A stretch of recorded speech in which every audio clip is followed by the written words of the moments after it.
3 steps to helping your asthmatic child. Parents of asthmatic children often feel powerless to help. This article discusses the signs of childhood asthma, the best way to administer medication, and what to do during an asthma attack. Asthma, childhood asthma, asthmatic, Kane. The first and most important step to take is to decide to take charge of your child's asthma. Parents of asthmatic children suffer a range of contradictory feelings. The strongest is the natural concern for their child. Are you giving them the best treatment, or is there something you have not thought of or are unaware of? Then there are the doubts about being over or underprotective. If they have non-asthmatic siblings, do you treat all of your children the same? Perhaps there is some guilt that asthma may have been inherited and it is your fault your child has the condition. Let's take charge of the situation and dispel this myth straight away. You have not willed it onto your child. It is nobody's fault or a judgment of some sort any more than an inherited ability that makes someone more likely to be good at sports or singing. You can also take charge by educating yourself about the condition. Do not waste time worrying if there are better treatments or medications for your child. Find out. Use the medical profession, library, and internet. The best prescription is knowledge. The next step is to be aware of your child's health.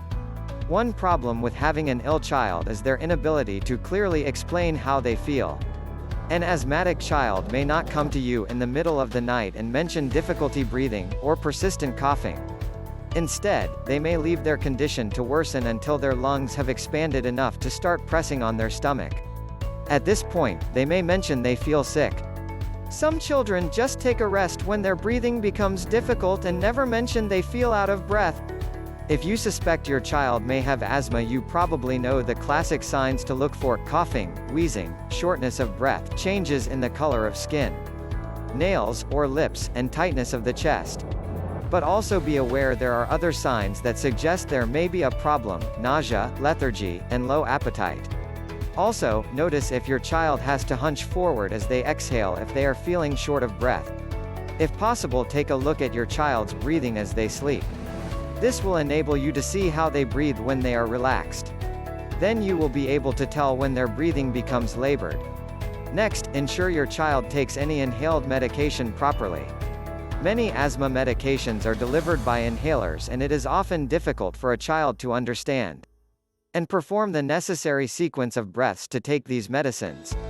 How long did your child take to learn to blow their nose properly? I know of one child who insisted they were holding their breath while they kept their lips firmly together as they breathed through their nose.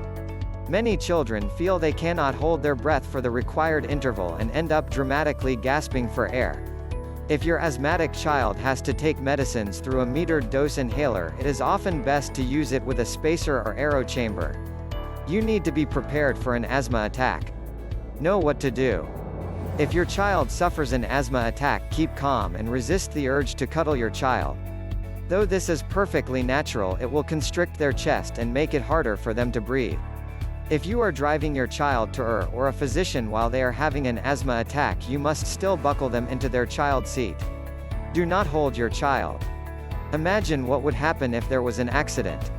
To deal with asthma effectively, you have to understand the disease and understand your child. You may be tempted to let your doctor make all the decisions, but there is so much more you can do than just administer medication. You can improve the condition by making changes to the home environment, to your child's diet, to how they breathe, and to the exercise they take. The more you know about asthma, the more effectively you can control it.